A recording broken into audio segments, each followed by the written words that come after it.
The 12th century Renaissance was in many respects an age of fresh and vigorous life, the epoch of crusades, of the rise of towns, and of the earliest bureaucratic states of the West.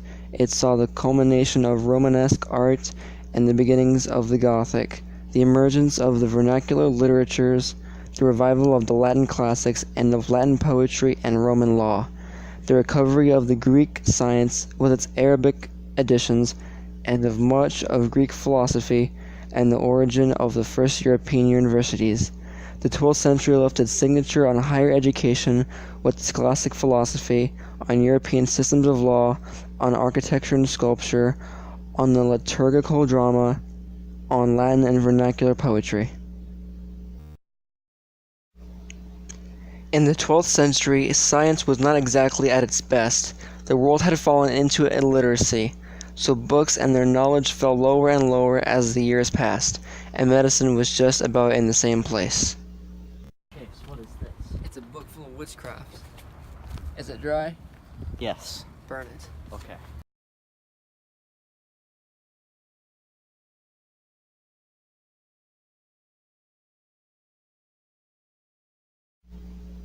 Latin was being revived in the church, with the contents of Greek mythology, Ovid, Virgil, Terence, Horace, Seneca, and Cicero.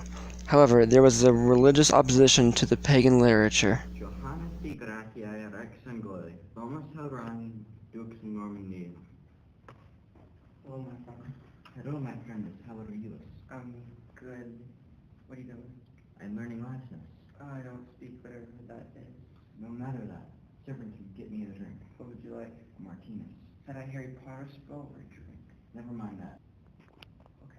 Go, my servant. The era for the Crusades brought large groups of Europeans into contact with the technologies and luxuries of the Byzantium for the first time in many centuries.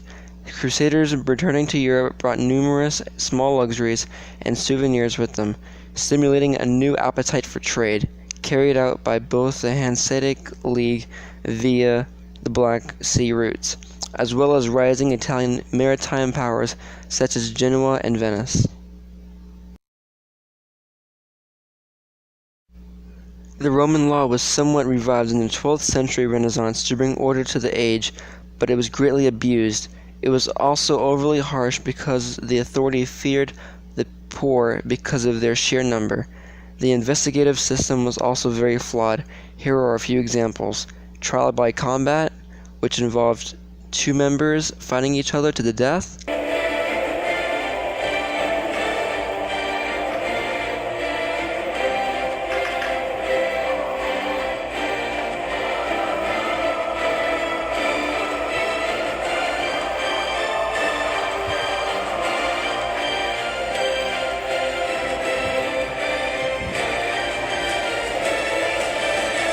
Trial by water, which involved the innocent man drowning and the guilty man floating. Done with your trial. I'm ready.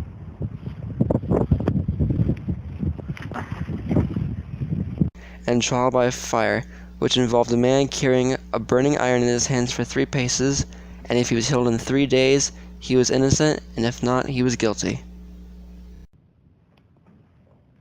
Great. Let's hold this in your hand and walk 3 paces until you can drop it. And if you have guilty, you're guilty. If you haven't hold it, you're innocent.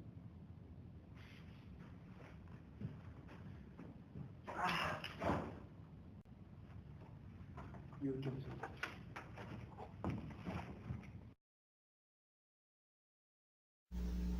Some inventions, such as spectacles, windmills, and mechanical clocks, were just a few inventions that was created along with improved water mills.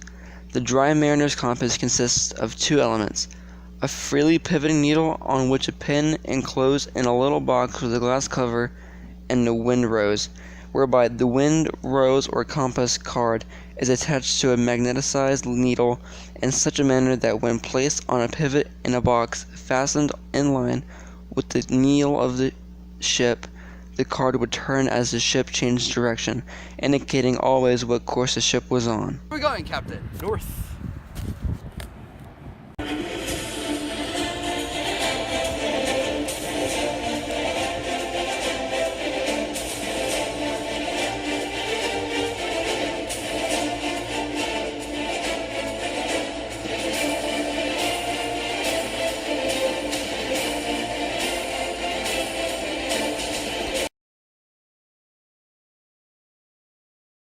Digatiae rex angulae, domus Herebrani, dux...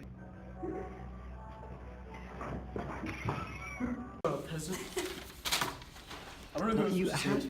Johannes de Gracia Rex Anglia, Dominus Hiberni Dux Nomen. Quiet, peasant, I am the law. Captain, where are we going? East.